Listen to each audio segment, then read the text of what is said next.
Hello and welcome back to another episode of Boys Gone Wild. A very special episode indeed. We haven't had a special episode in a long time. All the other ones have been unspecial for a while. Not only is Andrew the Louse himself not here for probably the first time in about 35 weeks, but we have a guest, one of my favourite comics on the circuit, Micky Overman. Micky is a Dutch stand-up comedian who's well-travelled. You've lived a storied life. Much trauma. Famously. All really self-inflicted. Overcome a lot of stuff. This is going to be a lot like... See that episode of Joe Rogan when she got that North Korean Did escapee? I see the episode of Joe Rogan?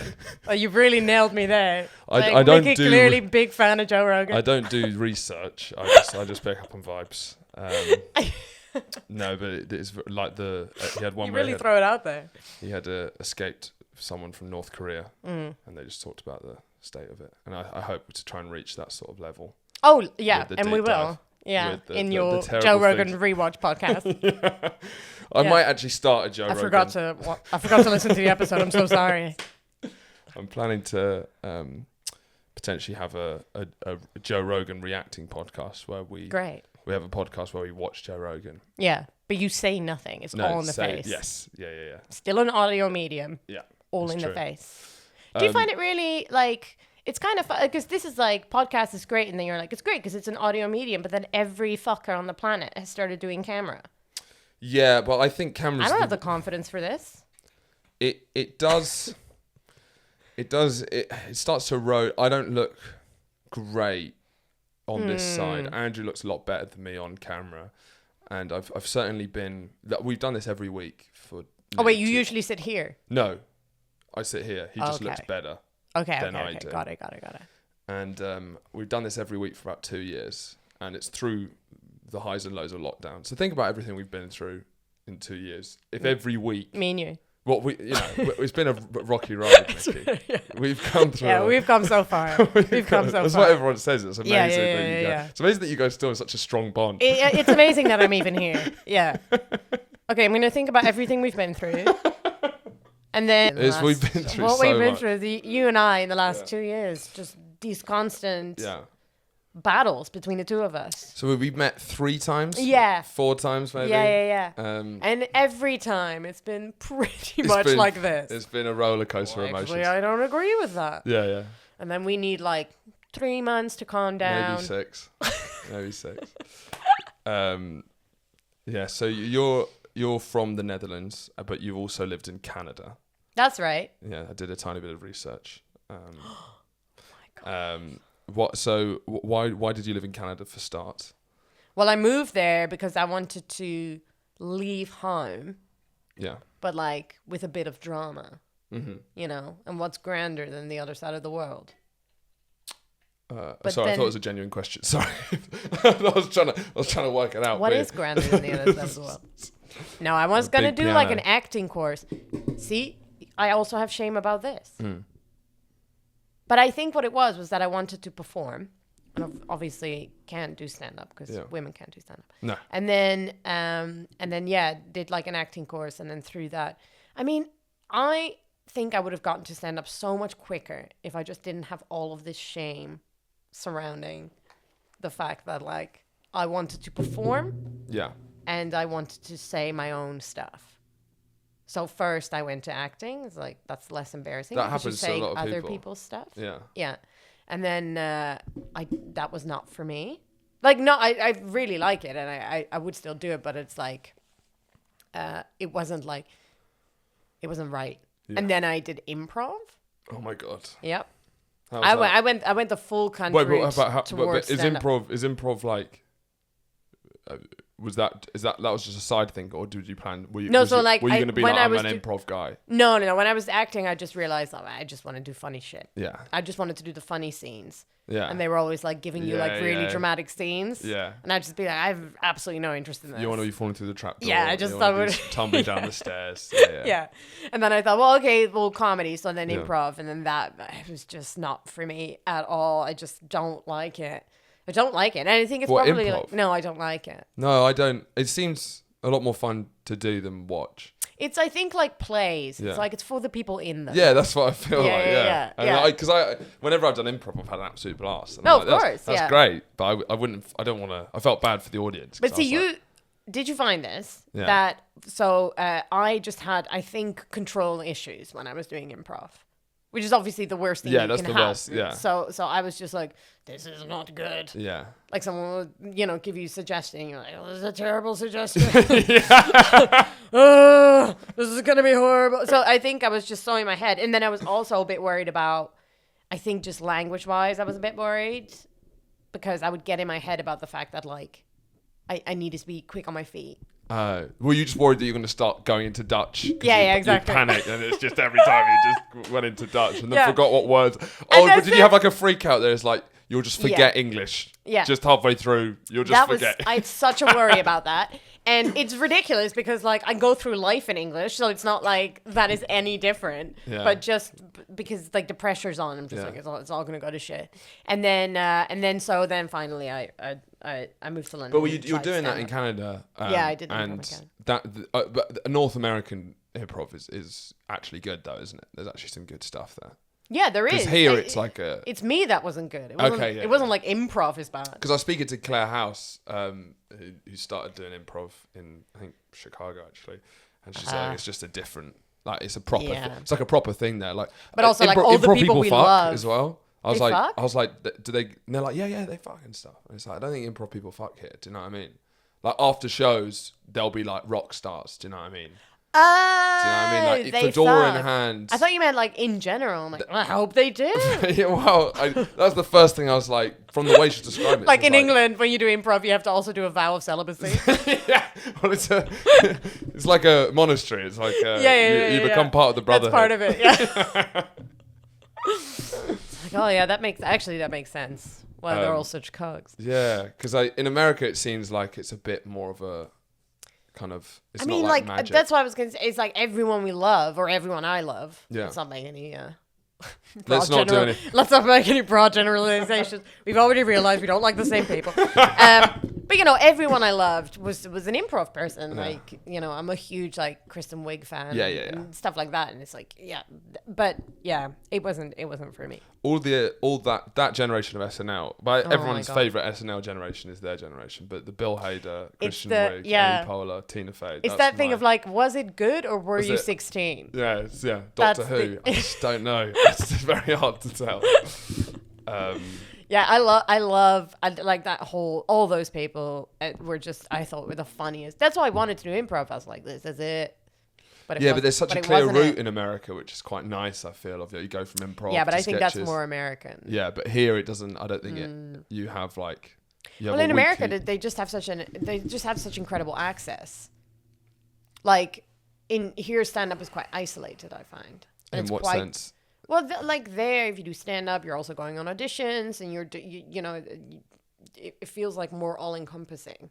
Yeah. Whereas here, it feels like you're stand up, and then lots of stand ups do other stuff, but it's like that's quite hard. It's also in America. You're what I'm always jealous of is that you're gigging across a continent. Like you can gig in a desert, and then you can gig in a jungle. Yeah, And then you can gig in the mountains. Yeah. Do you know what I mean? And here it's like you can gig in a field. yeah, And then you can gig in the field. Yeah. And then you can gig in a field. And it's just like slightly colder field, slightly less cold field. And and then London. that's it. Yeah. That's Always, it. whenever I listen to American podcasts, there's just something. Because it's hard. I find it hard to listen to British comedy podcasts because it's just people I know. And it's just I'm trying to escape here. I Yeah. don't want to just hear. And you about- find all of them annoying. I find Well, everyone. apart from me. Well, I don't know. Not after the fucking Jamil incident. Yeah. Well, we'll see. God. Maybe. Yeah, it's really it just it sounds incredible, doesn't it? Yeah, but I think it's probably a lot romanticized. But I just like So I like romanticized because hearing when you it. hear people actually talk about it, it's like that sounds fucking horrific. Sounds awful. I mean, Yeah. even people talking about how the New York scene is just an absolute nightmare to even come up in, just because it's so intense. I also feel like there's so much more space here for different kinds of comedy. Yeah. Like You prop know, comedy. prop comedy. There's a space for it. Spencer Jones. There's a space for it. Like there's just so much like English people also really love silliness. Yes. And I love silliness. Yes. And I feel the queen like of silliness, you're definitely. Yeah, I just find, and I feel like there's more of a place. I think it's for certainly that built into the. here. I like the way that the comedian is not viewed as the preacher of truth. Oh, let me tell you how it is. That's. I mean, It's Dave horrible, isn't Chappelle it? drops his mic at the end of his sets, but not in like a comedic way. It's just like a serious like. But wasn't he one of the people who was like, "We're the new philosophers"? Probably, but the idea of being at the end of a stand-up set in the UK and going like, boom, like he just dropped like a. Wouldn't we all just really worry that we fucked up the mic for the person that owns the gig? I just think that's the different mindset. Is like We're like, sorry. Yeah, exactly. Yeah, I used to have a bit where I used to drop the mic, not as like a boom. It was like an act out where I dropped the mic. Yeah, and I had to stop doing it because I kept getting emails from bookers saying this is really not acceptable. Which really takes, and I was like, I can't be doing this. I'm sure Dave Chappelle doesn't care too much.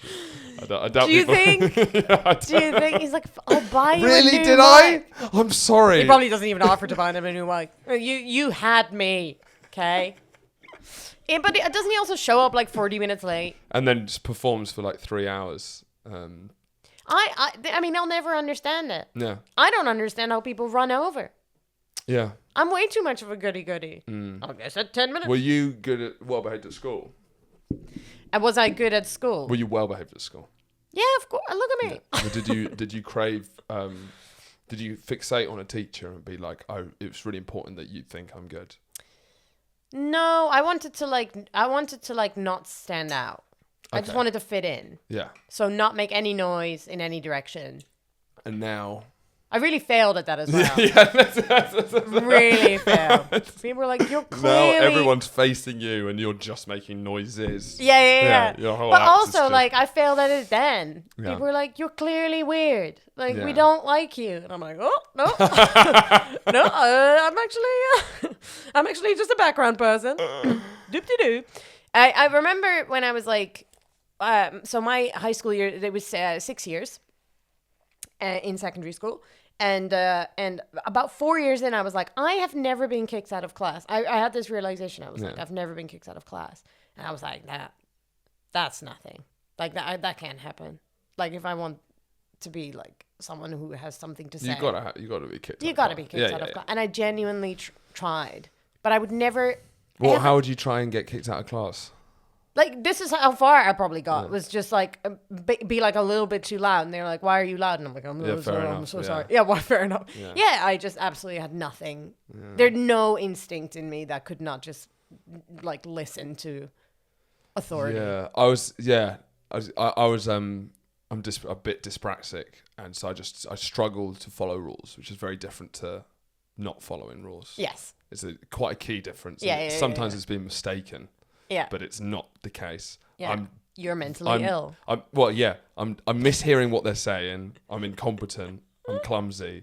And teachers constantly thought I was some fucking reckless kid who's just like, fuck all the rules. No, I can't fuck it. I have the attention span of a goldfish. I can't hear what the fuck you've just told me.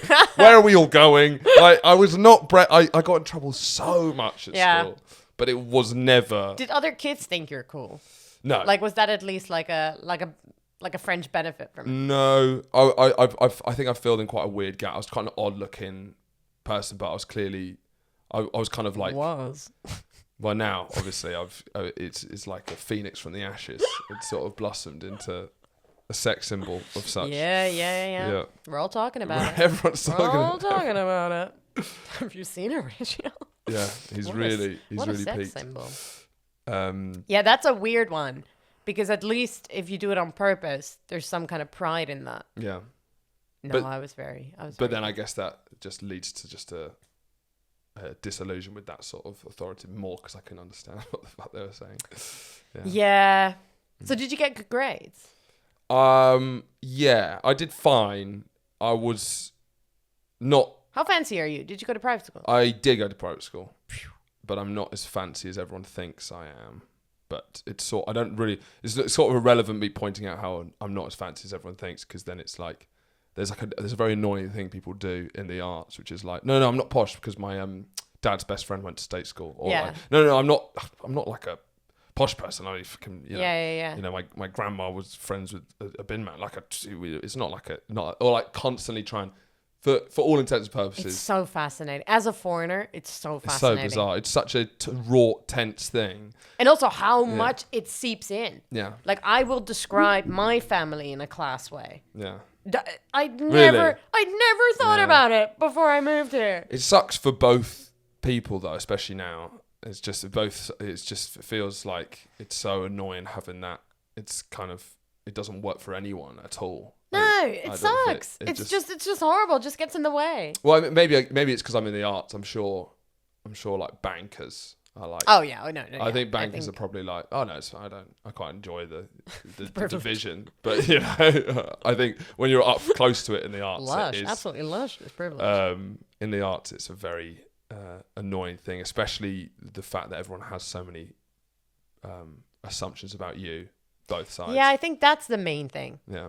But I do just think like it's interesting what kind of school you went to, but not in a like judgy way. I just think it's interesting. Basically, my dad's like working class, but like a real sociopathic capitalist, self-made. Oh, that's interesting. Alan Sugar-esque. Yeah. Absolute maniac. It's an absolutely insane dude. What field? Publishing and travel, and so wow. all my family on that side are all Cockney EastEnders, and then like he called me Horatio because he didn't understand what posh people call their kids.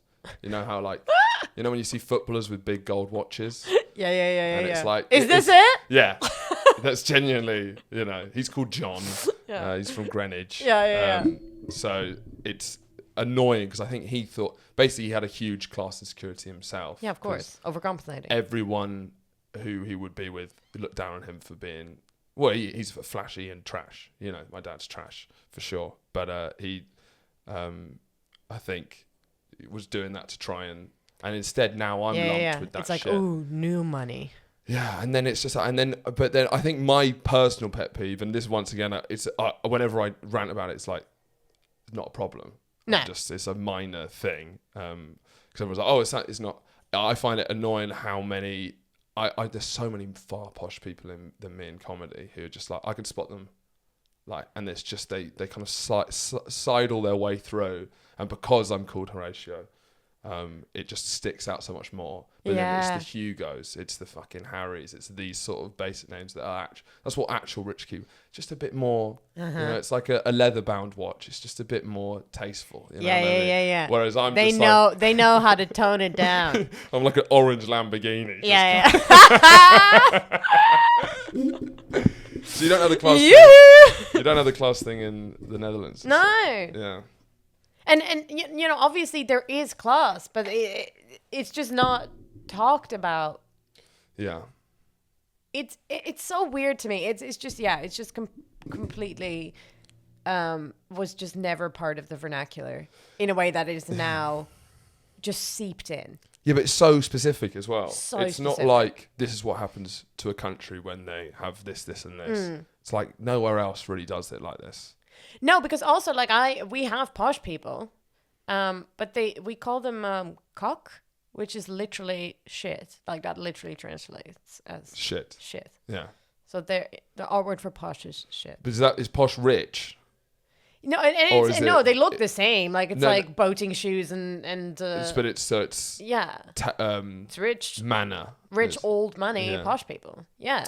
Because then to sum up the weirdness of British club, my mum is posh sounding, but then doesn't have money. So it's like, oh right, maybe ages ago, my mum's side of the family had money, and that sort of seeped away, like it always does. Yeah. And what's left is sort of the way of speaking. The shell. Yeah, and then my dad looks Italian like she's been bred.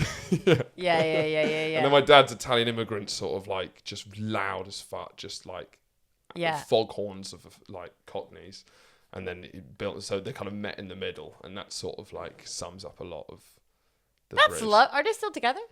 Oh, absolutely nightmare of a marriage. Not at all. Absolute disaster. Not love at all.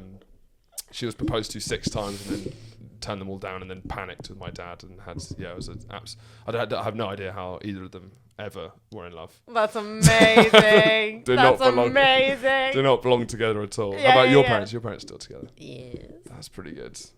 You a fan? I have this joke where I say, I would call my look, yes, my parents are still together. Oh, that's good. Yeah. But I think it's just, I couldn't scream it louder. What, that your parents are still together? I think everything, sorry. everything about me is just like, obviously. Okay, sorry. Yeah. Look at me. Look at me, listen to me talk. Very, very much so. Yeah. Very happy. Yeah. And bonkers. Like my boyfriend, Patrick. Mm-hmm. Child of divorce. Lovely child of divorce. And when he met my Patrick. when he met my parents, he was like, what? Well, how good together they Like, were. ridiculous. They like each other and stuff. Oh. Yeah, in love. I think Like, visibly in love.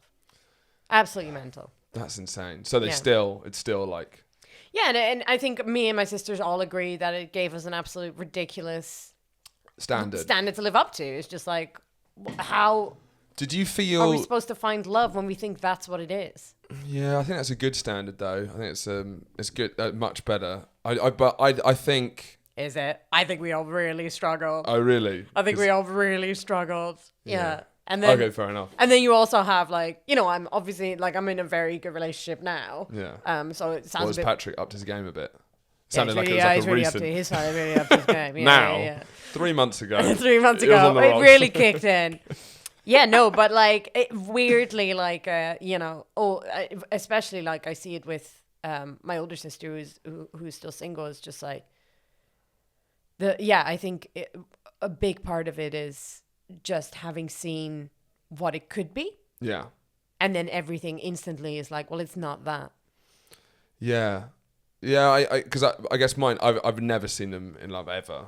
No, to you, love is like, could be anything. Yeah, it's true. But then I've always been like relatively good in relationships with that sense. Like I have relatively healthy relationships considering. Right. Yeah. So I wonder if that's just like because I have low standards, I can like Maybe. build. I mean, it's probably not a golden rule, but I think for us, it's genuinely like my parents met Patrick's parents, and his mom said the same thing. It was like, oh, they are really together.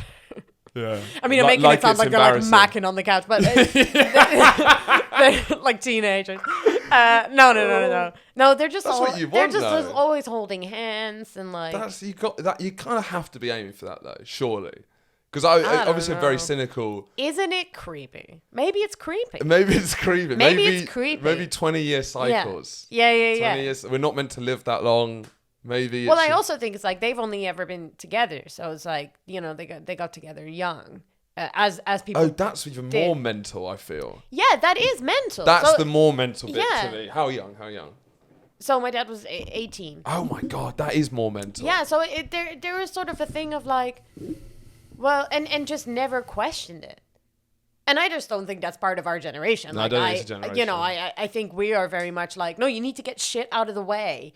And you have these people that find someone who they're really gel with, but then they go like, but I haven't done all this other stuff. I mean, I'm sort of like in that stage right now. Are you? Well, yeah, because I was like, with my current girlfriend, it's... Yeah. When I say current, it very much plans like I'm moving. I'll move on, but at the moment, But basically... for immediately I was like, we'll probably be together forever, and I know that, and it was like, yeah, she's didn't fit. If it didn't fill me with the rush of, I've had more toxic relationships that fill me more. It didn't fill me with like this is amazing, I finally found the one. It felt like for fuck's sake, this is a bit soon. Do you know what I mean? I was just like, I'm 22, and it's a bit early, isn't it? Yeah, it is a bit early. It's a bit, and I was just annoyed because I'm like, I'm not going to leave you because it's too good and I won't find this with anyone else. But it is annoying. Do you know what I mean? I worked very hard. It's really hard. I tried to work out a bit about, which never worked, as you'll see why. It was about, I taught this whole thing about how in love with my girlfriend I am, but how, I wouldn't enjoy it, but it would be better for my life if she was hit by a bus. And trying to do a whole thing of like, you know, I would really struggle with it, but having to overcome those feelings, it would just make my life a lot richer. Yeah, and you would think like, I would be so much more of a better person and like so much more well-rounded and like a storied life. Yeah. Like you were joking about with me in the beginning. That's what you want, right? You want to be able to like tell these stories of like the things I've done, the mistakes I've made. Because whenever you see like someone who's like had a couple of divorces and stuff, you're like, and they're like 80, and it's like they're not happy now, but they've been on the bucking Broncos. Yeah, you know what I mean? they fucking live. Or they're like, Yeah. like my dad's like that. He's dating, you know, worryingly young women, sure, but it's a global selection. He lives in Bali. It's a long story. Oh my God. His current girlfriend's a 32-year-old Russian. I always think about this of like, for the children who like when their dad starts doing the cliche thing of basically dating people almost their age. Yeah. It just becomes like, oh. Well, it is weird because that's the only dad I know, and you know when you meet weird dads. Yep. Imagine your no dad ever being weirder than your dad. Yeah. Do you know what I mean? It's like most people are like this weird dad. It's like my dad's weirder. You know? Yeah. My dad's the weird. I'm the one. I have the weirdest dad. Yeah. Of it's that anyone. awful thing of like, you know, your friend who has a weird dad. Yeah, my if you don't dad have is. that I mean, friend, luckily people it's don't get to you. see him because he lives halfway across the road because he's weird. Yes. You know? He's out there. Wait, where does he live? In Indonesia, in Bali, and he's like gone all eat, pray, love. It's a very long story, but so he went out there to set up a yoga thing as well as doing it's the whole 9 yards. But then I could not be more fascinated. Yeah, but it's not. He's not as like pretentious as fully there. He's a free market capitalist.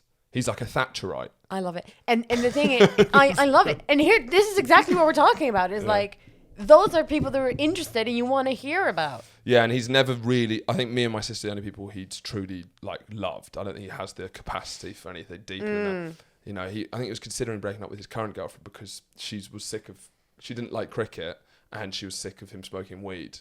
And he was like, he put up with that for the first 5 years, but he wasn't getting enough out of it anymore. If he can't do those two things, and he would just openly discuss that with me. You know, it's just like absolutely insane approach to living. But you know, he's in his 60s and he lives life full. So it's a very pros and cons thing with someone like that because it's to each their own. Yeah, and he's very much, you know, he does live. He's happy. Yeah. Which is a shocking thing. Well, he's in Bali, smoking weed and fucking a 32-year-old. Yeah. Yeah. So there's two things to take from that, which is like, you know, there's very toxic behavior that you have to push yourself away from so it doesn't become a rot. But then there's also, on a broader sense, someone found happiness. That's a rare thing. So it's like trying to balance that. That's my whole thing is it's like, you know, I have lots of members of my family who are very good people and live very... Deep down, they're quite sad. There's a sadness there. Like, is there? Or are you projecting? Maybe. So I'm like, but then my dad doesn't think about those sort of things. Maybe you just don't think about others, be selfish, don't care what other people think, and be happy. You know, those are the those are the two options that those are the two extremes, and then hopefully you find some nuance, right? I think about this all the time. It's like because we're living in such crazy fucking times right now, and then I think sound like an American comedian just then. It's actually crazy fucking times right now, my dudes. This is what I think Americans are like, my dudes. But it's like I think about all the time. Like I can't care about all of it.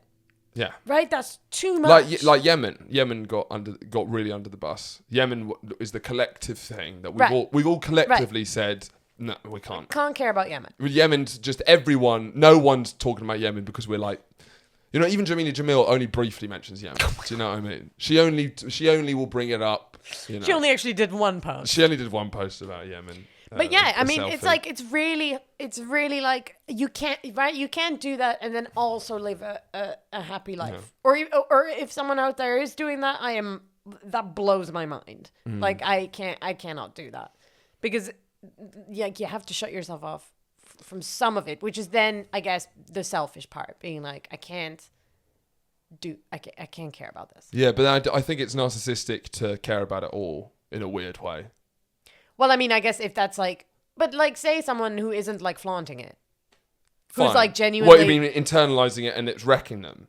Well, that's just better. I'm like, that's I guess good. genuinely caring and like giving money to all of it. Without Well, that's being, great. I Without love being that. like, I absolutely hello.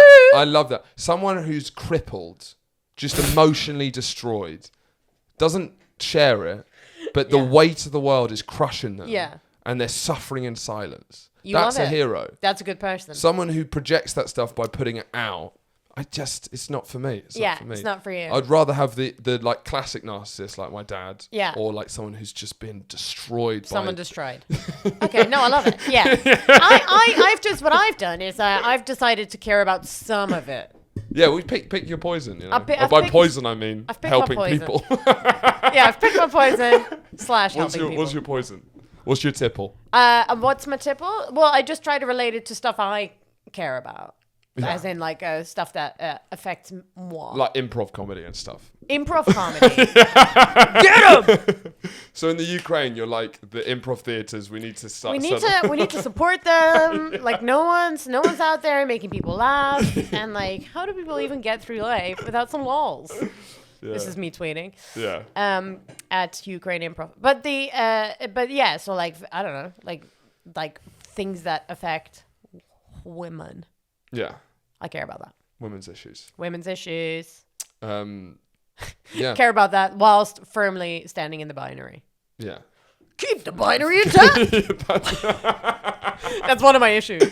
I would love to see your kind of quite clownish persona on stage take on like a turf angle. That'd be great. Oh, I'm working on it. You're kind of like... I'm working on it. Quite a whimsical, quirky kind of... But kind of like, women are women, you know? No, but seriously. Yeah. You know. And then like you can see like it's like a clowny persona, but they're seeping anger underneath. Do you love that when you see that? This happens a lot with clowns, I feel. Broad generalization. But I feel like this happens a lot. Can you not generalize about clowns on this show? Okay. As far as the group... Guys, as far as the issues that I care about. Yeah, that's what I care about. We need to talk more about clown issues and this kind of sick generalizations of clowns. You know. But sometimes I feel like there is a subsect of Be clowns. careful. Be careful. We're gonna do this. Tread We're lightly. gonna tread lightly. We're gonna do it. We're gonna do it. But it's gonna be people are gonna be like, wow, they really did that well. Yeah. Okay, so there's a subsect of clowns who are so angry underneath and like really serious. Have you never met these people? I've met them all the time. The clowns in general, clowns are a funny breed, and often. Okay. Okay. Okay. We've got the title. We got the clip. Did you say? No, I said we've got the title. But yeah, we can do it. We've clip got the clip. We got it, guys. We got it. We got it. Come on in. It's over. Yeah, I also find clowning is often quite a middle class pursuit. It's very serious. So it's like Rowan Atkinson who calls it Bean. He's very serious. So serious. Yeah, like it's I find it quite interesting though when quite middle class people do it, and it's like sometimes it's like, you know, it's a way of not bringing up their privilege. They'll be like, don't think about it, and they'll be like doing yeah. Look over here. Yeah. And it's like, you know, we all in this country kind of have to all approach it differently. Yeah. And I find that's my favourite way to approach. Yeah. Sort of, you know, the class issue is to be like, yeah. No one cares. And no one can really tell what you're doing. Is this the point about the class system? It's like, we don't know. We don't know. He's not saying anything. There's not always like, you shouldn't be saying that. When normal stand-up is like, there's a constant thing of like, trying to think about lived experience. Should you be saying that? But if you're just fucking clowning, then no one's fucking... That's it. That's why I have a lot of jealousy of the kind of middle-class clowns. I'm like, you don't get any of this kind of questioning of should you be saying this because you're fucking a prop comic. Yeah, because you're not saying anything. Because you're a mime. Literally not saying anything. So the Netherlands. I've never been to the Netherlands. No. Don't go. What I know. Don't want you there. Correct me. So great painters. Sure. Excellent painters. For such a small per capita, you guys probably had the best painters. Picasso. I love his stuff. He's a clown, actually. I think. Your food is your food not good? The food is similar to here. Northern European, Not good. just everything along this sort of latitude. Yeah, but then not so far as to go like Scandinavian. Do you think Like that's it's not as fishy, although we love herring. That's Norwegians, the ones who bury herring in the ground, and then they get it out do. after 5 years, and that's like the delicacy. It's buried herring. That's oh my like god, I didn't even know that. So your implication there was that Scandinavia has the shittest food. No, it's just more fishy. And not fishy, but more fish. Yeah, you don't think there's more of a corruption? There's something going. I don't trust them. It's more fishy. Okay, there's something going on there. And then we're more of the potatoes and veg kind of. Yeah. Our thing is we mash it all together. Yeah. So you don't just have mash. You get the veg and you mash that in there as well. So you don't just mash potatoes. No, you mash the veg and the potatoes, all of it together. You throw a sausage on top. We call it stumpled. Oh, nice. That's our delicacy. Very tall people. Very tall people. Tallest men in the world. Thank you. I've checked that. Thank you. It was actually an insult. Thank you. Latvia has the tallest women. Really? I've looked this up, so don't What worry. the fuck? This is the research I've done. We didn't get it? No, I think We you guys didn't are win? you're going to be in the top 5. Oh my god. But Latvia has slightly taller women. This is fucking shit. I'm 5'9". Apparently, one of the reasons. That's Thank you. But apparently, one of the reasons why Netherlands has such tall people isn't just genetics. It's because of culturally sexual partners. It's a big thing. You are not being allowed tall. to fuck anybody under 6 Yeah, foot. because you just keep. It's like keep with breathing. improv. Like Yeah. all the people under 6 foot, all Yeah. the men under 6 foot have to take a vow of celibacy. You can't. Okay? So if you're on Tinder and you're like, you know, when they lie, it's like 6 foot, but actually they're 5'11", we shoot them. Yeah. Yeah. So That's how you keep natural selection. That's how you keep it down. Yeah. Because also, like, how tall are you? 6'2". Yeah, exactly. So That's why you're great. That's thank why you. we get on. Thank you. I like exactly. I didn't quite know what exactly you That's meant. why we get on. Reminds Yeah, you no, of home. I would literally never, ever sleep with someone No. under 6 foot. No, me neither. As I said that, the Rolodex of people I've slept with under 6 foot was like... It's like Snow White and the Seven Dwarfs. One lesbian phase and then 7 dwarves. Yeah, it really was like, it was just flipping through all the people, including Patrick, who is not over 6 foot. It's still going. It's still going. Oh, Yeah. So, all lovely yeah. little men. Yeah. So coming over to the UK, so you've been here for 7 years. Yeah, That's what slumming you it. said. What do you think about the difference between the UK and the Netherlands? Because it's pretty similar, but there is definitely you can see there's a hint missing. You know, there's just What's missing? well, we're on the You've same never been there? latitude. I've never been there, but I feel like A kinship. well, it's similar because of where it is, but there's We don't laugh, yes, that's one of the things. apparently.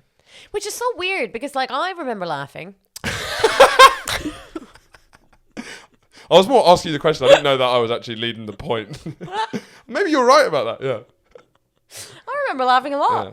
I was always cracking up Yeah. back in all the Netherlands. Do you feel? I feel you guys are less emotionally repressed, but just more Yeah, that's emotionally, like. Well, maybe the repression is what makes you all laugh so much. Well, It needs to come out. My genuine belief about British people, which I think is what makes up our kind of like slightly autistic-y, just general frantic personas, is that like people we're quite different to like Germans, Dutch, Danish, that whole lot, or even Scandinavia, who are kind of they're not super flamboyant with emotions, but that's actually how they feel. Where we're really sensitive and incredibly emotional, Right. but then we're stuck in bodies that can't express it. Maybe So we're like Italians stuck in German bodies, is what I think.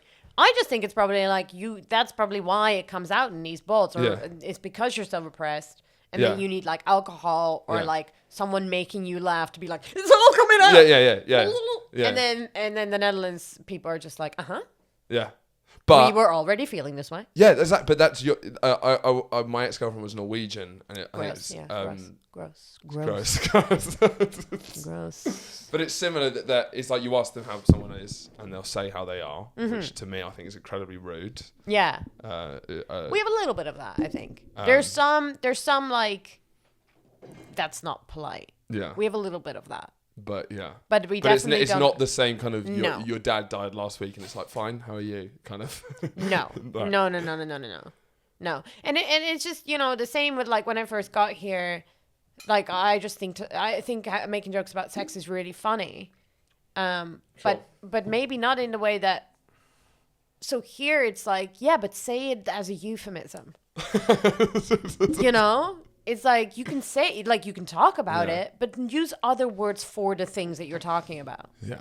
Whereas I'm just like, well, when a guy's going down on you, and no.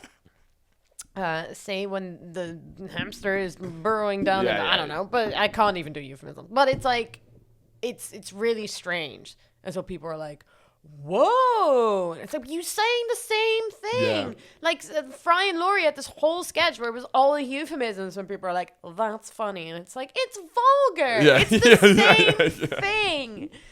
So that's something I found really difficult, and the amount of subtext, and still do. What the just the sexual euphemism you're talking about, that like that's a real no just a bigger point. I hope it's the more bigger point. Yeah, I hope it's euphemism. not like I still find it really difficult. What are you saying? What's going on? This is just me in the middle of the square. What? What's going on? The square. Yeah, that's where people do the euphemisms. Around me in the square. And I'm like, is it Trafalgar Square? It's Trafalgar Square where people do the euphemisms. Okay? And people tone it down. There's a lot of tourists there and we don't know what's going on. Yeah. That's Trafalgar Square. No, the broader point of like not saying what you actually think. Yeah. That I find that. Because now you're in a relationship with a British man. Yeah, but he loves it. Loves what? Gags. He's gagging for it. Loves what? Just being upfront. So he like his biggest pet peeve is the feeling that someone's like trying to manipulate him. I'm really saying this if this is true, but I feel like there's some sort of level of like he doesn't like it when he feels like people are not being straightforward with him, and that's not gonna happen with me because I'm just gonna say the thing that it is. No, for us it works like a dream. Yeah. No, I'm relatively similar on that front, but then I stand out compared to a lot of British people who are. Yeah. Like there's definitely. And I'm I could be considered quite rude because I am considered rude. Yeah, I'm the same thing. Because it's just. Time. And I really am not trying to be rude. So my mum doesn't say at all what she thinks. Right. She's very classic English, and it's so subtext and it's so like wrought. And that's partly why British people, there's like stamp collectors, bird watchers. There's all these like it comes out in such like weird the obsession with hobbies, darts, all these kind of things. It all just comes out in such weird ways that I feel it could be. You could have less hobbies if you just talked about it more. But then my dad is just completely open. He's he must be on the spectrum, or is it like sociopathy? It's not autism to say what you think. No, but Horatio. It is autism if you're my dad who doesn't. But then it's hard. But it's more trying to imply. In the Netherlands, like all these people are autistic. No, because I think. No, because it might not be autistic. It's basically I was more trying. There's something mentally divergent going on. Right. But whether that's sociopathy. Right. It's not clear. He's from a generation. I want to meet him more than anything. Well, yeah, I don't think he hasn't ever visited here. He's busy. He's actually busy in Bali. Yeah. Yeah, it's really strange. It's like I find the being rude or being perceived as rude. I find really, really difficult because I don't think I necessarily have that much rudeness in me. As like, for example, like I'm actually not that abrasive. No, not at all. I think I'm quite nice. Yeah. People are like, no. But then I think also what I even struggle with, because I often don't pick up on all the complex social cues of this fucking country sometimes, is the thing that I struggle most is when you have a conversation, you think that fucking went great, and then you hear from someone else saying like she's upset with you the way you said that. That's actually my big problem, is the amount of times I find out and I'll be like, I was on fire, just firing out, just, you know, it's great being loose with each other, and then I'll find out from their friend, yeah, she was a bit upset when you said that whole thing. That's my nightmare. This has happened to me so many times. I've made people cry. Like, oh really? But in the Netherlands, which is amazing. Like, really? I'm even in the Netherlands, I'm considered quite direct, which is hilarious. But when I was with my first boyfriend, I met his sister. We were all having dinner, and I met his sister for the first time. And he had two sisters, and I'd met one of them already. And so, as a joke, I'd said, well, she's obviously the best one. Out of the three of them, the context was I was talking about the three of them, including my boyfriend. So to me, it's like, that's clearly a joke. Sure. Why would I think his sister is better than my boyfriend? That's stupid. Yeah. And she walked away from the table and like was down like in the bathrooms for a long time, and like his mom went to go check on her, and she came back and had clearly been crying, but no part of me thought that was me. Oh, so you're like, God, I hope she's all right. Hope she's all right. I wonder what's going on. I don't know what's going on. I have no idea. I was 17 years old. She was 25. And like, that's another reason why I was like, well, obviously it's not me. It's not as if like the child bride that he brought home with him is like, you know, doing any... child bride? No, but he was 19, so it was pretty creepy. So we can talk about that if you want. But you know what I mean? Like, it's just like absolutely no part of me thought that was anything to do with me. And then a couple of weeks later, he's home and he's calling me. And he said, oh, remember when Rose cried? And I was like, yeah. And he went, yeah, that was because of you. And I was like, what? And I go... And then you get a rush of shame. And I couldn't think of it. I couldn't think of what I'd done. And then he was like, remember when you said, like, she's, like, about Tess, that she's obviously the best one? And I was like... How old is Tess? Tess was 23. So she's younger as well. Younger as well. So that's... So I was like, what? And I was like, but that's clear. That's so clearly a joke. I mean, obviously, like, you're the best one. He's like, you're on speaker. Tess is now also upset. No. No, and I was like, that's ridiculous. And he was like, yeah, no, but that's like one of her insecurities. And we never got on. We were together for 2 years. We never got on. After that point. Never forgave me. Well, I reckon that sort of thing would probably be more acceptable here. That's like a flip round, because that sort of like, you assume most people are joking with, but the problem is when it's like being real is the problem here. So yeah, right. Pretending that someone's the best, that's like, we get that. That's like, we can now laugh because we're pretending. Yeah. And then you say something real, and then it's like, that's, you know, well, I think it's the opposite. In the Netherlands, it says. Well, in that situation, and then also like I do find that one thing that I struggle with, which I think is why I love it here, is that everyone's always joking. So there's like a kind of subtext of like, the first thing you do as a reaction is to make some kind of joke. Yeah. And I that very much is how I would be in the Netherlands, and would often backfire. So in the Netherlands, like, I feel like people are like, and now for funny time. Yeah. And then you can have like the best time with people, and everyone's laughing and everyone's being silly. But sometimes, like, me and Patrick will be like, you know, home with my family, and we're like, something has happened, and we're like, woo, like making some stupid joke, and everyone's like, it's not designated funny times. Oh my God, so that's so I don't funny. really understand why this is happening, or why you're coming at us with this energy. So you're attacking us. Yeah, so that, you know, and that often will. How does he find going over? Well, he every time we go, the best way to describe it is, after we've been there, he's on Duolingo a lot. Okay. So I think he feels quite isolated. I've never asked, but from the Duolingo, I think I think he feels. It's just difficult because like he doesn't speak the language, and like everyone speaks English, obviously, but they don't speak English all the time. on that level. Yeah, well, you on know, Patrick's level. No, or, Yeah. or mine. Excuse Yeah. you. Someone once said to me, "Oh, you're almost fluent." And I was like, "Wow, okay, that's actually very hurtful because my Dutch is deteriorating. So Yeah. I guess now I don't speak either of them well." Yeah. But yeah, so sometimes they just get tired, but also like, I feel like he doesn't actually know my mom because she can't talk to him on Yeah, that would make sense. on the level where it's like, so their relationship is really basic. Base worked, yeah. And it's just like, my mom's like so lovely and so insightful, and like He's missing out on all this shit. he's missing out on all of it. And He's missing out on all the gold. yeah, and all the gold, but also vice versa. It's like, she doesn't quite understand him all the time. So like, I think they both feel quite tired. It's mostly him and my mom that feel like the most tired, I think, after he's been there, where they're just like, they're both really trying, but it's just quite exhausting for And both so you have to of them. deal with both of them basically taking naps. And so, because of yeah. exhaustion. And so Patrick, like, he just, I think he just, yeah. And the thing is, like, that's not, when you fall in love with somebody, which I hope he's done.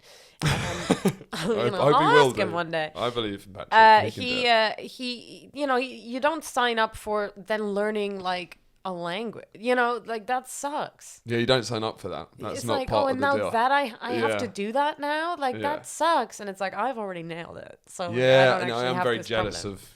Well, it's like a weird, because the fact that most people you can now speak 2 languages, Yeah. and it's like our brains are so Yeah. fucked. Yeah, your when it comes- brains. No, are our brains are basic as genuinely fuck. cannot compute other languages. It's such a like a Yeah. old school thing. Where I'm so bad at languages, I can't even. And it's so sad because it's just like, but also like Dutch of all the No, ones. no, Dutch.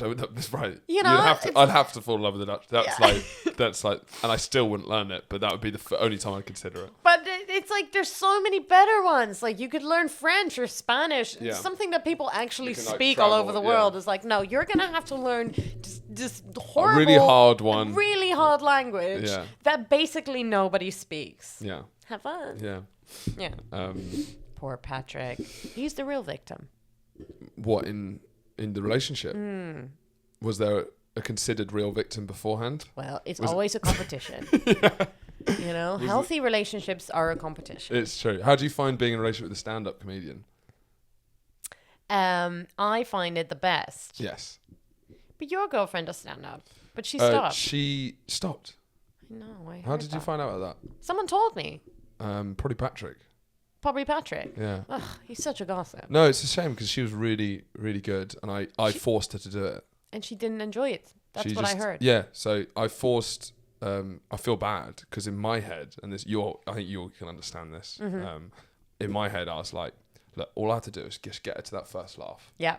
and then I'll just be like, here you go. Yeah. And then she got that first laugh. She did great at her first gig. Of course she She's did. brilliant. She's such a good performer. She's got like she's and then she was like, I didn't enjoy any that nothing you said that would happen happened. I was like, what that you did? And she that was is like, insane to me. and then she never bombed, and she dealt awfully with doing like 6 out of 10, 7 out of 10, even 8 out of 10. So she'd come off stage and she'd be like feeling dreadful. I'm like, God, I was terrified because I'm like, when you bomb, I am terrified to see what happens because she's getting destroyed by doing well, just by the stress of it all. I actually think it would have helped. What for her to? I think what happened with me was like my first gig went well. Yeah. And then the second gig, I bombed. Same with me. Like, Did you try and do new Dead, material dead. for the second one? yeah, I tried to, but also like same jokes I was doing. Like maybe I had one new joke, but it was Okay. basically the same set. So I had the whole scope in two gigs. Nice and Nasty. horrible, horrible, horrible. So it was like, oh, okay. Yeah, I don't know. I think it would have absolutely destroyed her, to be honest. I think it would have absolutely... But don't you think it would have helped because she would have been like, because then you can actually measure what a 7 out of 10 is as opposed to that's the worst she's ever done. No, I actually think she wasn't... But I don't think... I doubt someone was like pressuring you, telling you to do stand-up, like saying... It probably came from a much more natural place. Yeah, I wanted to do it. Yeah, exactly. So it's slightly different when you want to do it. I just thought... I knew she'd be great at stand-up. Yeah. I was right. And I just thought, what a nice thing that I can show you that you're brilliant at stand-up. Oh my God. Terrible. I actually completely fucked her up. Oh, no, It Horatio, was not no. a good thing for her, you know. But she's still a performer. Yeah, she is, but I think Does she just want to act? yes, she still acts, and that's what she wants to do. Exactly. But she says, like, you know, and it's interesting. She's like, what people don't know is acting is so easy compared to stand up. Yes. Like, Who doesn't know that? if you're like going for a film set, and that's why she often razzerises a lot of actors, because it's like you get picked up in a car, you just like you're treated, if you're like a proper actor, like you're in a good role for it, and you just have such an easy like whole thing. Yeah. And it's compared to, and then she's now seen how I live. Basically, it felt bad because she got to see how I live my life and what we do. Yeah. And then I started seeing it through different eyes when I was like, this is kind of, and it's like, you're in like a grotty green room with like... She's like, this is horrible. This is awful. But yeah, Yeah. it was a really interesting thing because I'd only really grown up, since I was 18, I've been with comics, I've done this whole thing. Yeah. We all understand what this is. Yeah. We hate it, but we love it. You know, Yeah. it's this whole thing. And then seeing it through her eyes, and she was just like, yeah, just going to these kind of middle of nowhere towns, these green rooms, you know. Yeah. There's a lot of very depressing aspects to comedy that I only really started thinking about. You have to love it. And I feel like this happens more with women, just to keep the binary alive. Please. That's your thing. This is my thing. The turf I clown. actually feel really passionate about it. The turf clown. The turf clown. This happens more with women where they go, I have more self-respect than this. And then they quit. That's interesting. I've just there have been brilliant women that I've met that did it, that have quit, and so many mediocre dudes are still going. Yeah, I think it's I definitely think it's easier for men to get that urge to get into stand up because of male self confidence and examples, and just the kind of like being rewarded for giving it a go. I don't think women are rewarded for giving it a go. It's more like, don't fuck this up. Are you all right? Don't fuck this up. But men, it's like, come on, just fucking Come on. Just give it a go. It'll be so funny. Just give it a go. No, I wanted to do it. So when I did it, I was like, this is it. And also, I loved stand-ups. Like, meeting them, like other comics. I was like, oh, here's my peeps. 100%. You know, and I never felt that with acting or improv. I always felt like the odd one out. Oh no, actors, because this is something with it. So BB's not an actor in a sense. You know what that means, like an actor-y actor. I also think that's group behavior. I think individually it's fine. It's fine, but you can just see like she connects with comedians more, but she's not. Right, what I that makes realised sense, is that she's been to a lot of green rooms with me. Yeah. And even times where I'm like, this is pure, just having fun with comedians in the green room when I feel it's my people. I think she still doesn't feel fully connected to it. And so I realised that probably doesn't exist in that world either. Basically, I've realised it's funny meeting my comedian friends and meeting her actor friends. Comedians sort of look like, you know, the fruit which is cheaper because it's gnarled. That's how I'd compare comedians, because with her actor friends, everyone has to look. There's you can't make it unless you have you have to get the thing, and then comedians, it's everyone will have, there'll be something that will, you know, even incredibly attractive people, it doesn't matter, there's going to be some reason why you're doing comedy, not acting, do you know what I mean? There's always, it's just really funny, every lineup it's just like everyone's just different shapes and sizes. No, and that's what I love. I'm like, here we go, here they are. Like, I had a real feeling of like, here they are. All right, good. Like, never having felt part of anything before, I was like, oh, I've like, that community feeling to me was like, whoa, like, it blew me away. And I mean, like, and it wasn't acting. You didn't have that in acting. No, not at all. And like, I'd never found it before. Not in school. Never, ever found it before. This was the first time. And that's what I found. So I thought I'd introduce BB to this great feeling. Yeah. No, not at all. Yeah, no, it's so specific. It's so specific. No. She's to like, us. I have self-respect. Yeah. Like, basically, it's like we're like playing around in the dirt, like pig people. Yeah. We're like, we're having a great time. Yeah. And the BB's coming, and I'm like, come join. And we're just like slapping mud on each other. And she's like, this is disgusting. And I'm like, I guess it's not the cleanest thing I could just covered in my own shit. Like, see, I was thinking thank you so much for coming on my podcast. Yeah, thanks very much. Thank you honestly for opening up. Yeah. I really appreciate it. Oh, thanks very much, Micky. Thanks very much for coming on. That was we very rarely actually have conversations. I mean, we don't, but I mean, on We never do. We never because do. every time we do, we have 6 months to ruminate. To get But it was over the great to have you trauma. on. I really enjoyed Thanks that. for having me. Do you have anything to plug? Yes. Go on. Come. You've got your Instagram with Yeah, go on my sketches. Instagram. It has all my sketches at Micky Overman. But also, I have a link to if you're like London based or anywhere in the UK. I'm Put it in doing the description. previews for my show all over the UK. Yeah. So That's amazing. come to them. Great. I like the show. It's called Small Deaths. How far along are you in it? Oh, you don't speak French, okay? Okay. Well, it's the orgasm. Yeah. I do. No worry. Someone on Twitter was like, that means orgasms, and I'm like, yeah.